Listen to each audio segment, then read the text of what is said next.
Today, I'm making a Cantonese classic you're gonna find on almost every Chinese restaurant menu, salt and pepper shrimp. It's super delicious, and I'm gonna show you just how easy this dish is to make at home. Plus, I'm gonna add a side of vegetable fried rice. What's happening, guys? I am Jet Tila, and this is Ready Jet Cook, where I show you how to make some of my favorite Asian dishes from pantry to plate. I'm starving. Let's go.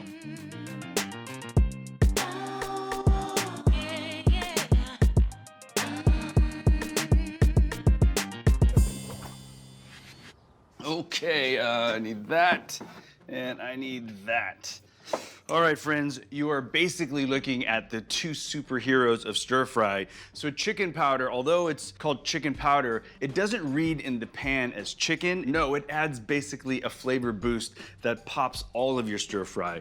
It's not the same as chicken bouillon. It's formulated for Chinese food and makes incredible stir fry. So important, in fact, I call it chicken power in my kitchen. So use it in all of your stir fries. Oyster sauce is the soul of creating brown sauces for stir fries. So in the past, they've told us, soy sauce. No, oyster sauce has savoriness, has sweetness. It is the soul of stir fry. These two are stir fry superheroes.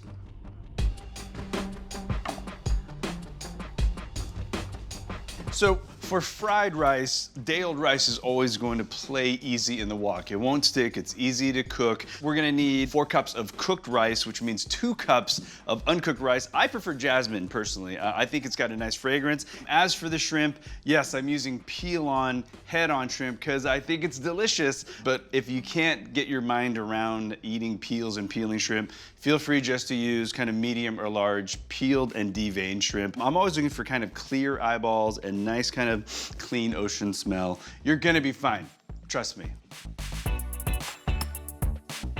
All right, so let's get all our chopping out of the way first. This is kind of a workflow, if you've cooked with me a lot, you should get into because it actually makes your life a lot faster. We're gonna knock out all the vegetables, put them on separate plates, and then we'll get into the cook because Chinese food is really kind of 90% prep, 10% fire. All right, so first let's dice an onion, and I'll always, as you know, do the top, the back, cut in between, and I like to peel. So once you're here, I'm gonna find that rainbow. Don't cut the onion all the way through. Always leave a little piece connected. That way, when you do dice, the whole onion doesn't fall apart. A really great tip I've got for you is instead of arranging 1,000 little bowls full of diced whatever or sauce, try to just bank or mise en place everything onto plates because that's gonna make your life a lot easier. Carrots, top, the bottoms, and then again, anything really wide, cut into 4 inches. And I want a little variation here, so why don't I do like half coins for the carrots?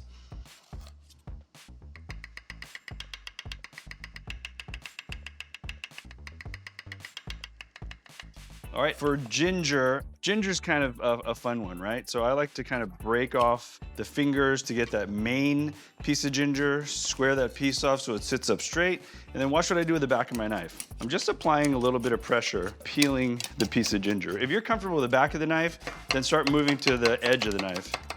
And it actually will get the job done a lot faster that way. You can do 2 sides in a matter of seconds. It's that Jet Tila cutting rhyme. A tile becomes a slice, and a slice becomes a dice. So first thing I'm gonna do is square it off. I'm gonna cut, 1/8-inch tiles here. I like to lay them all on top of each other and then bang them out all at the same time. 1/8-inch tiles becomes 1/8-inch slices.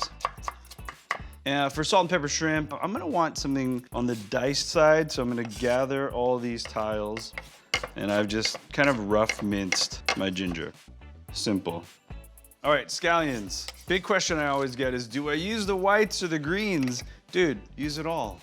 My grandma would be freaking out if I wasted any part of this. For the salt, pepper, shrimp, I want a smaller slice because what we're trying to do is create a crust, in essence, to crush the shrimp.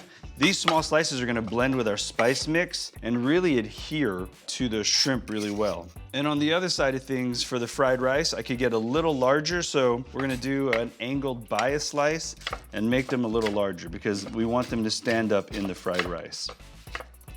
All right, Done deal.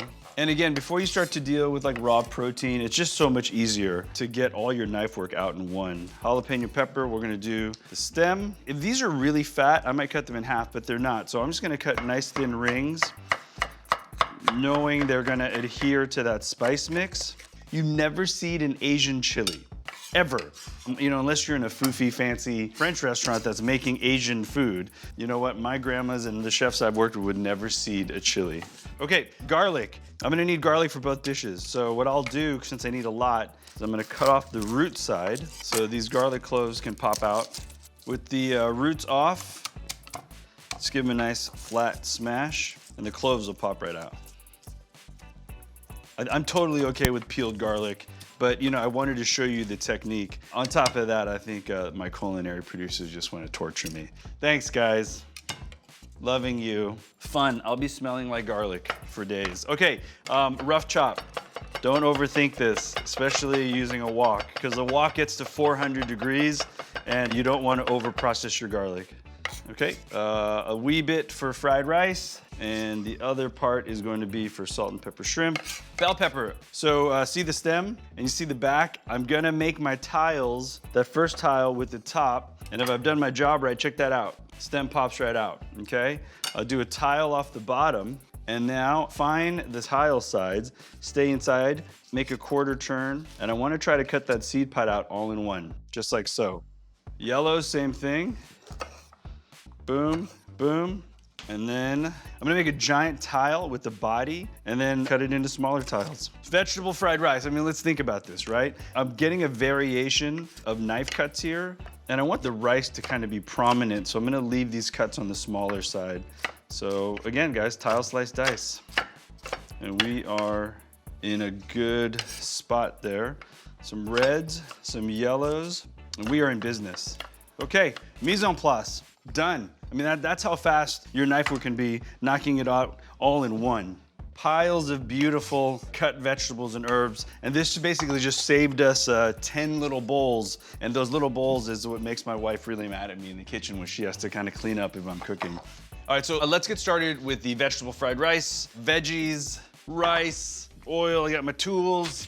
It's all about mise en place. Fancy French word, but it's so critical. It just means everything must be in its place, because fried rice, like any stir fry, is a culinary equivalent to a roller coaster ride. Once this thing is at 500 degrees and ripping, you can't get off the ride and start crying and get freaked out. We just gotta get rolling. Okay, pan is hot, mise en place set. Eggs are the secret to very fluffy fried rice. The egg will coat the rice and make it super light.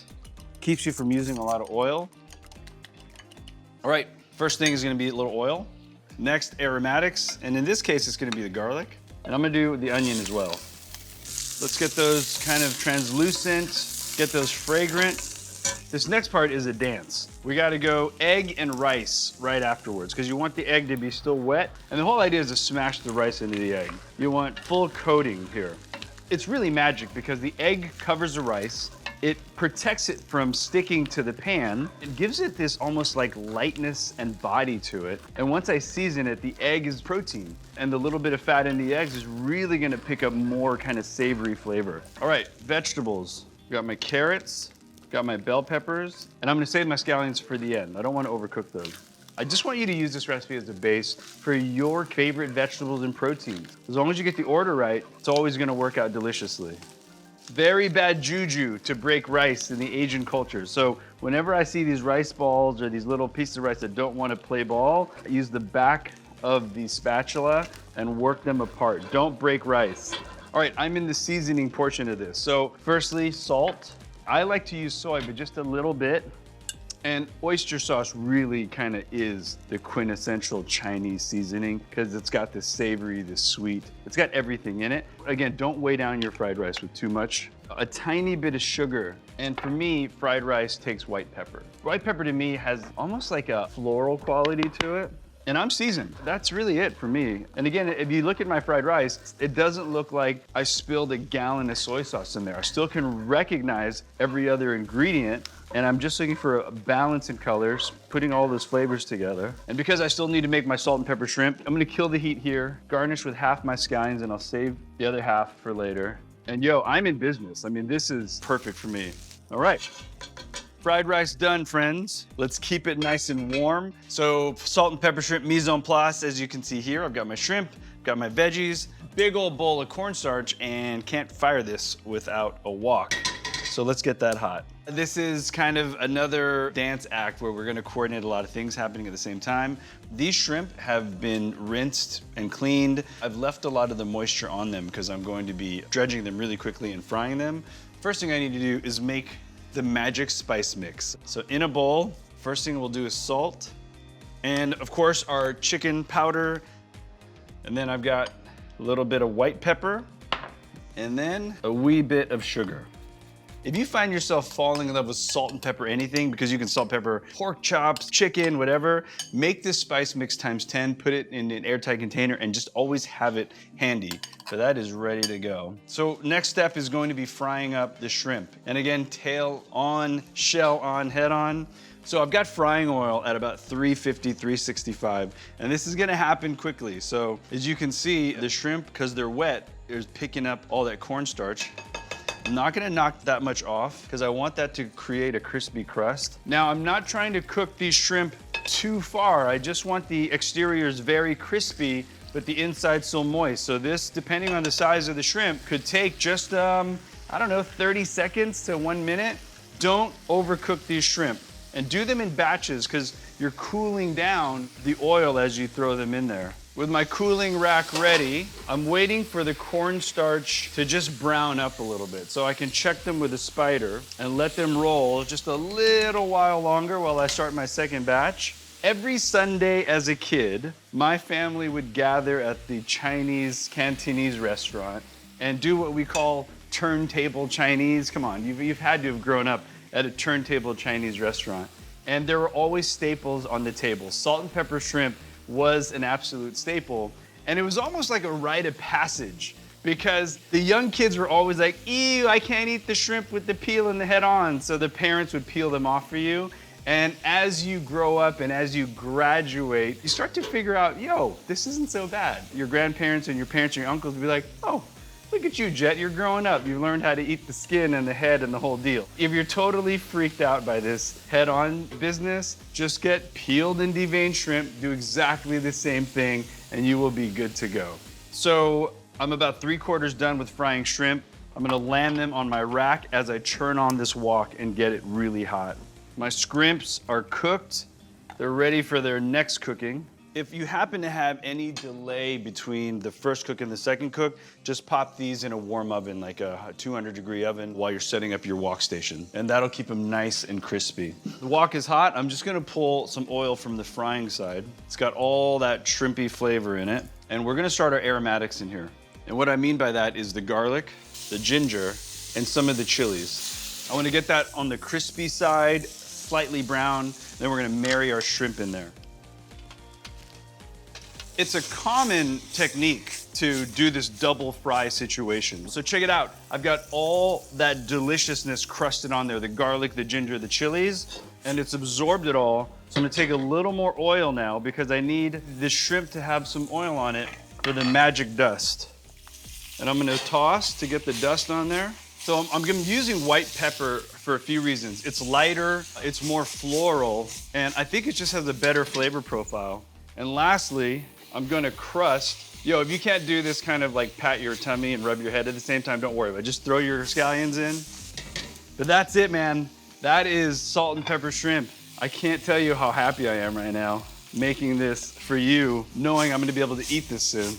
Okay, so I'm gonna turn off the heat, let this stay warm, and I'm gonna show you how to plate up both dishes in a beautiful tableau of Cantonese food.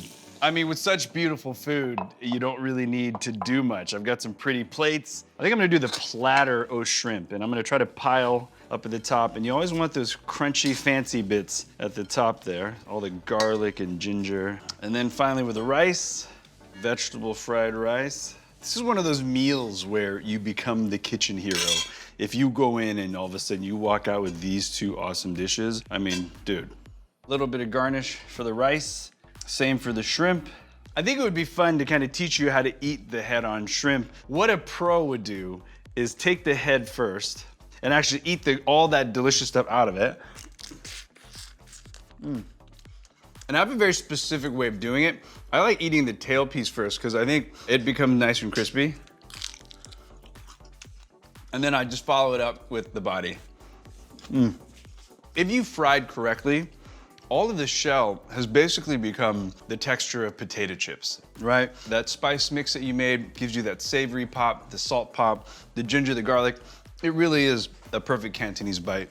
And there it is, folks. Salt and pepper shrimp, vegetable fried rice. I hope I have inspired you to create your own Cantonese feast at home. And we'll see you guys next time on Ready, Jet, Cook.